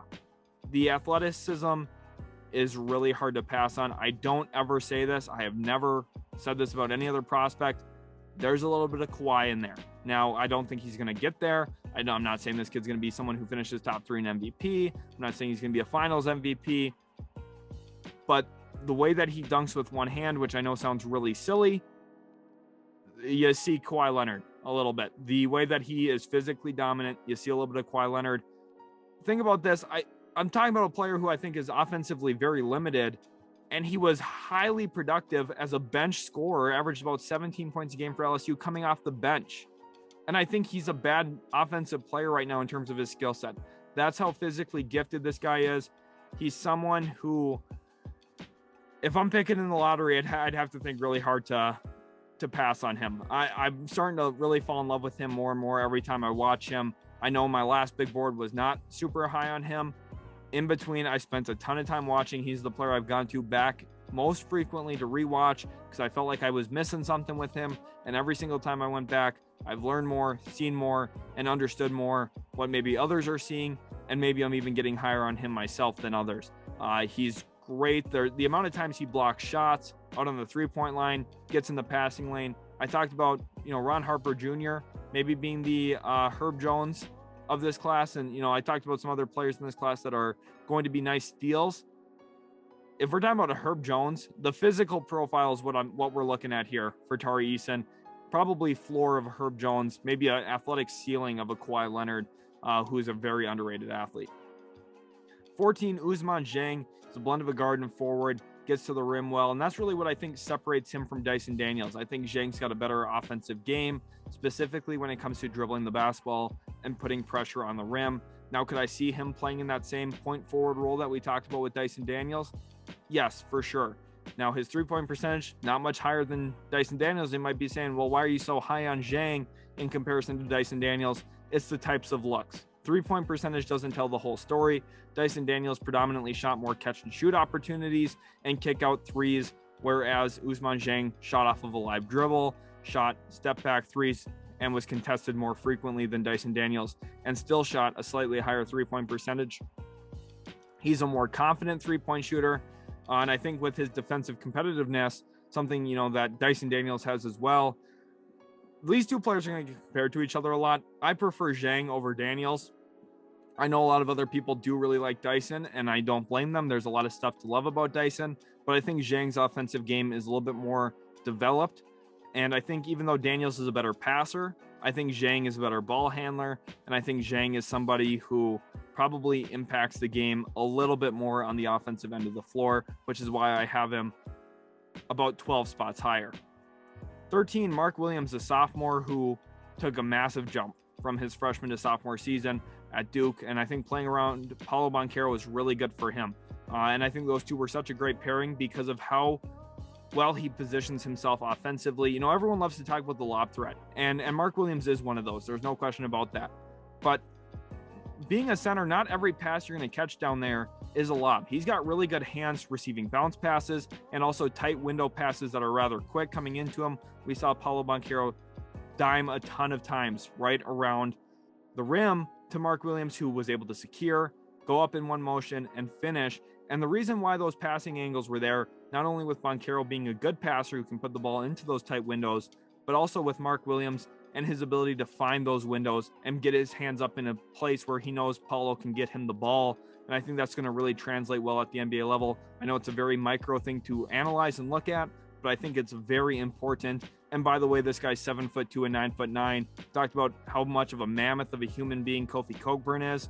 Yes, Mark Williams isn't as heavy, but he's just as big and lengthy. Pause again. But Mark Williams, someone whose athleticism probably helps him switch out in space a little bit more than Walker Kessler. And I think, again, that pocket finding is probably the difference between him and Walker Kessler offensively. I think Williams just a better all-around center than Walker Kessler at this point of their careers. Then we go on to Jeremy Sochan here out of Baylor. And this freshman is a lot of fun and a really unique player to evaluate because it's not very frequently you see a power forward who likes to handle the basketball, probably defended quite a bit as a 5 this year. In fact, spent most of his time as the 5 there at Baylor after some injuries. You know, they were really beat up this past year, the Baylor Bears were. And Scott Drew relied on Sochan a lot, and he delivered in a lot of different ways. He's a smart offensive player, has a sneaky good handle for his size. He's a good passer with the basketball, a good tempo pusher in transition. And defensively, that's what you got to love. He's capable of guarding 3 through 5. It's rare you find someone in the league who's able to do that. And it really comes down to his positioning. It's not like he's some physically imposing player. Now, he's a good athlete. He can catch lobs around the rim. I'm not trying to suggest he's not a good athlete. To be a top 15 pick in the draft, you usually have to be a very good athlete. Sochan is. But he wins with his smarts and positioning. And that's really important to me because when you get to the NBA, a lot of the players are going to be just as athletic as you, if not more so. The smart players are the ones who adjust really well to the game. Sochan, I think, fits into both categories in terms of athletic and smart. And I think he's going to have a nice long career. The common comparison has been Draymond Green. I don't quite see that, but I think he's going to be a useful defender who guards across multiple positions and is really important in instilling a good team defense, which I think in the last 5-6 years, we've seen the adjustment in the NBA going from a stopper to building team, chemistry and team defense ideas and ideology that helps you win. And I think Sochan fits right into that kind of MO right now that fits the NBA. Johnny Davis at 11, kind of been consistent with where I've had him pretty much all year long, right? Floating around that top 10 area, not quite in it though. But he's a skillful shot creator, loves the mid-range game, preferred area, can break drop coverage defenses, specifically when he works off of the pick and roll and improvisational dribble handoffs. That's where he's going to work the best. He's got a little bit of a blocky shot mechanic to him. His shoulder is a little more prominent in his shot than I would prefer it to be. Now, I'm not sure how NBA shot coaches are going to look at it. I think that's a big reason for why his three-point shot didn't really fall at the rate that you would expect from a player who's as good of a scorer as he is. And I think there's going to be some tweaks necessary there. Now, will an NBA shooting coach find it the same way? Maybe not. Maybe we just see some natural progression from him with more repetitions. And I hope so. I hope Johnny Davis ends up playing really well. That'll be awesome to see. I think he's going to be a good NBA player. Now, some people have compared him to Devin Booker. Stylistically, I understand that to a certain degree in terms of the mid-range scoring output. And I think he's a scorer. I think he's a scorer at heart. I think he's someone who's going to put the ball in the hole off the deck. And I think there's a variety of teams that could use that.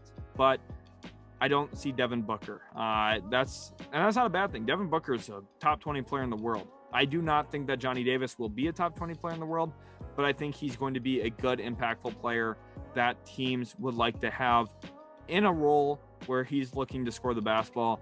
You can't have enough scoring out on the NBA floor. That's just the reality. Talking about scoring, let's get to one of my favorite scorers in the class here in Jaden Hardy from G League Ignite. He's a scorer at heart as well on all three levels, but I think he's a little bit further advanced as a combo guard with his playmaking feel than a guy like Johnny Davis, which is why I have Jaden Hardy above him. And I also think athletically, he's a little bit quicker, faster with the ball. And yes, he struggled. His efficiency was low.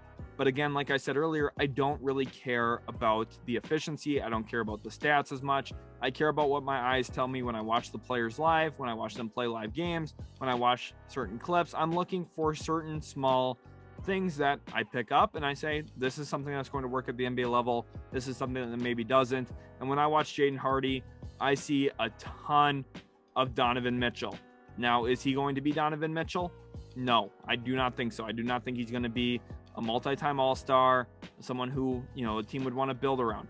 But I think that potential's maybe there more so than a guy like Johnny Davis, because the similarities between Mitchell and Hardy, I think, are obvious. Both highly athletic, both players who leave their feet to pass the basketball. Now, for Hardy, I think right now it leads to a lot of turnovers that are unnecessary, but he's also shown certain moments where they were necessary, and he makes a really nice pass out of those situations. And I think the improvement as a passer from where he was a year ago to where he was this past season for G League Ignite was a really positive sign for me. And I think this kid's just really ultimately talented. I think that, yes, the top 10 ranking is going to be a hot take. Yes, a lot of people don't agree with that. Again, I don't work off consensus. I work off of what my eyes tell me. The eye test is what matters for me. And I think Jaden Hardy is a top 10 player in this class. Now, will he be in a role that lets him live up to that and thrive in that? Maybe not. And that's where I take the risk here a little bit. But for me, I really, really do like this kid. AJ Griffin, my one-word summary here is pro. And what I mean is he's a pro offensive player. He's got the best escape dribble in the class. And for those of you who do not know what an escape dribble is, it's when you catch the ball on the three-point line, someone's closing out at you, you take a little side dribble with a little, in-out type dribble to get a little bit of space towards your either left or your right. And it's enough with a guy jumping by you to have enough space to comfortably get a shot off. He displayed that a ton, and it's not a surprise. His dad's an assistant coach in the NBA, and his dad also played in the NBA for quite some time. There's not a surprise here that AJ Griffin has a pro-ready game offensively. He shoots the three ball very well, and coming off some injuries, started to shine toward the back end of the season, absolutely destroyed Wake Forest in a game that was huge for not only his confidence, but his role on that Duke team. And we saw Duke really start rolling after AJ Griffin came back healthy. And I think some of that athleticism came back as well for him. Now, defensively, the physical attributes are there. The footwork, the technique are not quite yet. But when you're a lottery pick, teams are really invested in you. Teams are going to work really hard to make sure you get to the best of your abilities. And I see AJ Griffin, someone who's smart, a cerebral player, and comes from good NBA lineage, as a player who's going to be able to pick up some of the defensive things he needs to learn. I think he's going to pick them up quickly and be a really nice pickup for a team. Number 8 now, Keegan Murray, sophomore, who I think is a very competitive forward. And if you're looking to win, which every single team in the NBA should ultimately be doing, Keegan Murray's a player you got to have circled. A lot of teams, a lot of GMs, a lot of executives, a lot of scouts in the league are going to love this kid. And he's impactful. That's my one-word summary here for him. I think he's going to be a sneaky good help defender who guards his position really well. I think he's going to knock down enough three-pointers to stay viable offensively. But even when he's not doing that, he'll be opportunistic. He will find opportunities to catch the ball off the offensive glass and put it back in, or he's going to cut at the right time and score. Sometimes he'll post him up and he'll make the right play out of that. He's got a variety of ways he can hurt a team. He actually played off of isolation a little bit more once I started looking at some advanced analytics on him than I had even expected. I did watch quite a bit of Iowa this year, but the isolations didn't stick out to me as much. Maybe it's just because of how active he was in the moments where he wasn't isolating offensively. And I think that Keegan Murray's a player who will fit really well on a bunch of winning teams. I ultimately think the Sacramento Kings will take him 4th overall. We'll see if that comes to fruition or not, but I think he's a good fit next to Fox and Sabonis. So ultimately, I wouldn't really blame them for that selection, even though I think there's better players in the class. Shaedon Sharpe, a lot of people deem him as the mystery player. I deem him as just an athlete. Someone who jumps 49 inches, that's hard to pass up on, even in the top 10 with a really good class like this. Yes, there's a risk here. Lack of college film. But I'm telling you right now, a lot of GMs, executives, scouts got to see him at Kentucky to a certain extent. Yes, now he wasn't playing games for the Wildcats, but he was scrimmaging against TyTy Washington, Oscar Tshiebwe, some of the other contributors there at the Kentucky program. And Shaedon Sharpe was the best player in the gym. From everything I've heard, he is someone who is going to stay in the top 10. I would be very surprised if he doesn't go in the top 10, just given his athletic profile. A lot of people are going to be looking at each other saying, okay, who's going to take him? Do we have to move up to get this guy if we want him?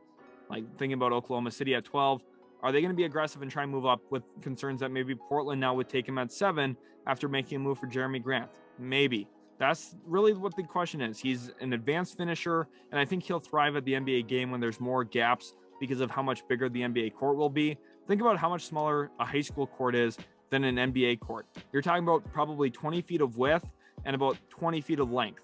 That opens the floor up so much more, and elite athletes tend to shine on bigger courts. I think Shaedon Sharpe's going to be an example of that. Moving on to 6, Bennedict Mathurin, another player here who took a massive jump as a sophomore, similar to what we saw with Keegan Murray. And fluidity is one of the key words here for me. He's got really fluid hips, capable of changing direction really well on both offense and defense.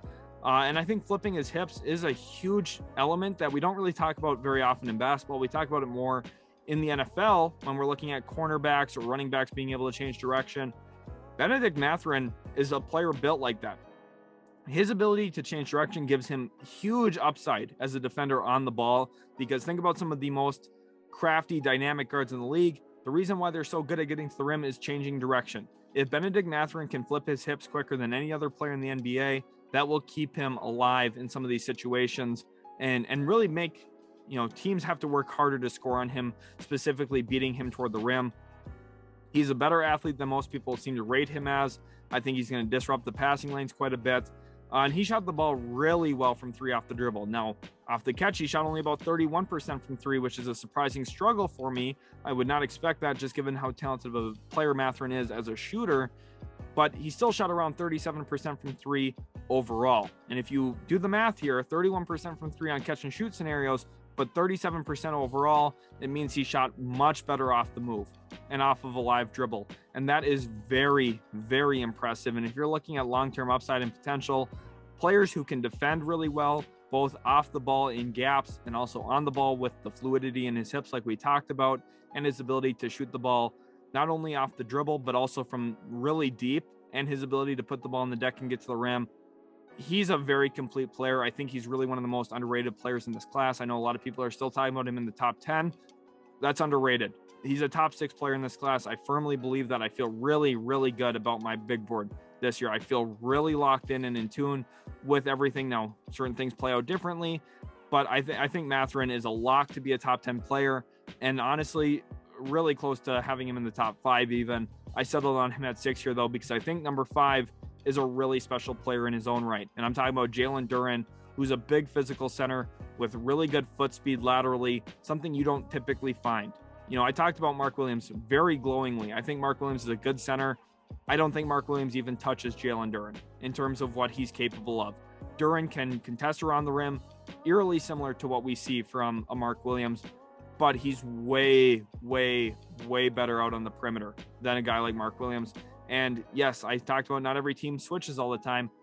Duren gives you the flexibility to do that. Part of the reason why teams don't always switch is it's hard to have the personnel to do that. If you're a player who can switch, you are extremely valuable because you're one of the few centers in the league that can really empower a team to do that. Look at the Miami Heat. They traditionally did not switch as much, 5, 6, 7, 8 years ago. They do now because they have Bam Adebayo. He is such a flexible, versatile defender that he has allowed them to pivot their defensive scheme drastically, and it gives them optionality throughout the course of a game, throughout the course of a season, throughout the course of playoff series, and that's why Miami's been so good the last 3 years. Jalen Duren, for me, the one-word summary is Bam. He's good out in space, recovers well, shot block around the rim, good timing. He's got great offensive concentration, and he's a much better passer than anyone is giving him credit for. That's the most slept-on skill in the entire class right now. For any player, Jalen Duren's passing is highly underrated. Watch him in short rolls. I talked about Josh Minott at 51. Josh Minott would not be a draft pick without Jalen Duren on his team. I promise you that. Jalen Duren basically helped Josh Minott get into the league here because Minott's game thrived around Duren. Duren is a really good passer out of the short roll situation. And honestly, I think Duren's one of the more underrated players in the class too. I have him in the top 5. I love his defensive game. I think he's offensively underrated. and a player who, if I'm picking in the top 10 and he's there, I'm going to have a real hard time passing up on him because I think he's the perfect defensive modern center in a lot of ways. Then we move on to Paolo Banchero here at 4, or should I say 2C here, as you can see I have highlighted here. This draft, the top 4 is so incredibly close, specifically 2 through 3. The last week and a half, I've been sitting here thinking to myself, do I want Paolo at 4? Do I want Paolo at 3? Do I want Paolo at 2? He's the second best offensive player in the class, but I think he's not a top 5 defensive player. And that's ultimately why I decided to have him at 4. Is off defensively, he's a little bit more limited. I think defensively, he struggles when he's closing out onto shooters. If a guy has a live dribble, I think his balance is rather questionable. These are things you can coach. The issue is he's going to have to learn them, and he's also a bigger player. Is he capable of actually executing against NBA level talent at that? Maybe not, but he's a hooper. As you can see, my one-word summary, hooper. And the Seattle influence is evident. If anyone here is watching from Seattle, you know exactly what I'm talking about. Basketball culture there is huge. Look at the guys like Jamal Crawford. You look at some of the other players around the world right now that are, mainstream players. Seattle creates some of the best hoopers, some of the best live shot creators in the entire world. Paolo Banchero is just another example of that. He's a better passer than I think a lot of people give him credit for. And at his size, he's a tough cover with his handle, his speed. He can lull you to sleep, put the ball on the deck, put it in the cup. That's really what basketball is about, scoring the rock. Paolo Banchero does that. It's really hard. I'm talking about him now, and I want to move him up my board. I can't. I'm going to trust my eyes. I'm going to trust the defensive side of the ball as well and stick to my gut. But Banchero, I really, really like this kid as well. Then we get to 2B, or number 3, and I've got Jabari Smith here, and he's the best shooter in the class, and it isn't even close. He is really good as a shooter.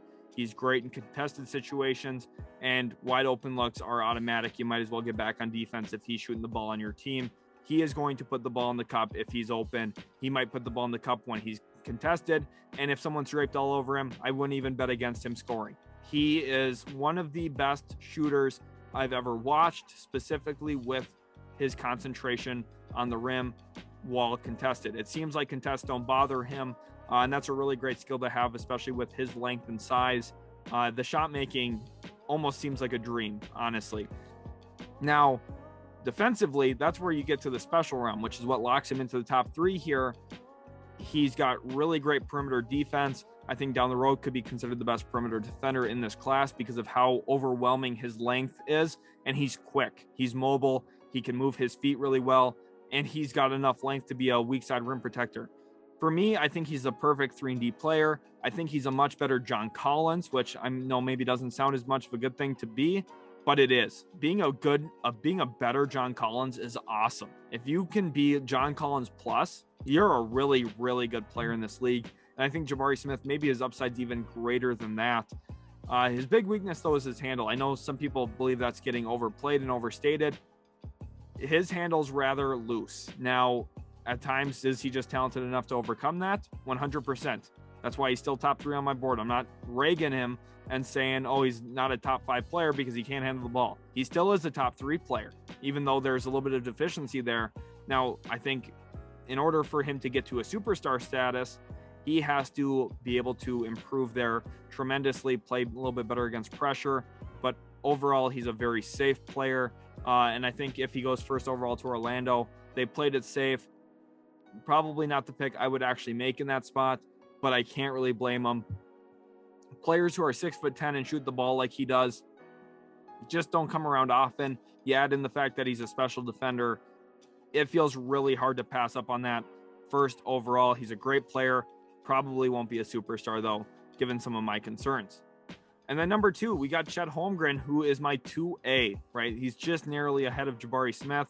Again, I thought about Paolo Banchero maybe being 2A. I thought about Jabari Smith being 2A. Those 3 were so incredibly close, but ultimately they went 2, 3, 4 in this order with Holmgren, Smith, Banchero. And I think Holmgren's a perfect connector. His stats, people are going to compare the statistics between Jabari, Chet, and Paolo Banchero because there's a lot of stat nerds who only know how to read a box score instead of watching the actual games. And Chet will look like the worst player between the 3 statistically. He will. But those who watch the game will know that Chet Holmgren impacted winning more than the other two, and I really do believe that. If he finishes his career with 2 or 3 rings, I would not be surprised. I wouldn't be surprised if he finishes with more potentially. There's no weak spots in his skill set. He can handle, he can pass, he can shoot, he can work out of the post. He can do it all offensively. And then defensively, you pair in the fact that he's arguably the best rim protector in this class. He's got unique length with a 7'6" wingspan. This guy's a unicorn. His floor is probably a Kristaps Porzingis. And by the way, Holmgren doesn't have as many injury concerns right now. Now, I know he's not sharing his medicals. There's some concerns about that. I ultimately don't think that pushes him down the board. We'll see how this ages. But I think he'll be a top 2 selection still on draft night. I'd be surprised if he isn't. And the fact that he can hedge, recover, block a shot off the glass, grab it, push in transition, get it up the floor with a great up the court pass, and then still function as the trail man and knock down a 3. You can't find 5 players in the league that can do that. And for people that say, oh, well, he can't stop Joel Embiid one-on-one. Yeah, Embiid averaged 30 points a game. Tell me one player in the league right now who is stopping Joel Embiid one-on-one. Okay? I don't really think anyone is. Not Rudy Gobert. Nobody stops Joel Embiid one-on-one. The league's all about team defense. Chet Holmgren will be an elite team defender. And yes, maybe he doesn't stop Nikola Jokic one-on-one. Maybe he doesn't stop Joel Embiid one-on-one. Does he stop Giannis one-on-one? No. Who does? Okay. Tell me one player in the league right now who stops Giannis one-on-one by themselves throughout the course of a 7-game series. You can't name me a player. Chet Holmgren won't do that, but he'll be an awesome player to have around other talented guys. Now, in Oklahoma City, assuming that's the team that selects him, I'm really excited to see that team. Shea, Giddey, we'll see what they do with 12. Maybe they move up. But if they have that young trio, things are going to get interesting fast. And then number 1, really excited, Jaden Ivey, sophomore out of Purdue. And if you've been watching the channel, you know I haven't wavered on this the entire draft process. He's the most explosive guard in the class. He's the most explosive player in the class. He has the best slow to fast burst in the entire class. He should set his home address as 23 Rim Drive because he lives there. He could set up literally a house at the rim because of how often he goes there. Change of pace, good footwork, both on live action and paused up underneath the rim. He's got good head fakes. Defensive playmaker, won't ever be an on-ball defensive guard. Same thing with Ja Morant, okay? Not going to be a stopper. No surprise there. But occasionally he's going to fly, get a huge block. The arena is going to erupt, and then he's going to go down and make the right pass, find a trail shooter, and they're going to knock down a 3, and the game's going to feel insurmountable. Even though it's only a 3-point difference in that play, it's going to feel like 12. He's going to be the big play guy. He's the best player in this class, and I feel like it's not even close. Now, is he the best player in the class year 1? Probably not. I think if I had to bet, Paolo Banchero wins Rookie of the Year. But coming back, year 2, year 3, we're going to see it. Jaden Ivey, if he goes to the right situation, as long as the Sacramento Kings do not draft him, we're going to see Jaden Ivey become the best player from this class. I firmly believe it. He's a star. There might be superstar potential in there. If I had to bet on anyone being a superstar from this class, I would put my money on Jaden Ivey, and I wouldn't think twice. He's legit. He's the guy. I'm banking on him. If you're trying to build around any player from this class, you build around Jaden Ivey, and you feel really good doing that. That's been my 2022 NBA Draft Big Board. Remember, I had my top 61 in here and some honorable mentions. Hopefully, you guys really did enjoy. A lot of work went into this video. Just a quick reminder here with how many words were just in this video. Not to mention the thousands of hours I honestly put into this draft. A ton of time. I'm glad the draft's here. I will be live streaming at the time you're probably watching this. Come to the channel. Come say hi. Let me know you made it from my NBA Draft Big Board. Again, thanks so much for watching, guys. It's been a great draft process. I've been so excited for the draft to finally get here. It's here now. Maybe I'll be able to get some rest finally. But it's been a great, awesome journey. Huge thank you from the bottom of my heart to everyone who's made it to this part of the video. Really a lot of love. Comment a heart emoji if you're still watching at this point to show some love back to the channel. I really do love all the great comments, the nice comments, everything. It helps me honestly keep going throughout this entire process. I'm saying a ton of my time, a ton of my life has been dedicated to this class. So I'm excited for next year's class. We're going to get started on it right away. So don't think it's going anywhere. I'm going to be right here sticking with you guys. So stick with me. Thanks so much for watching. We'll catch you in the very next Utility Sports video.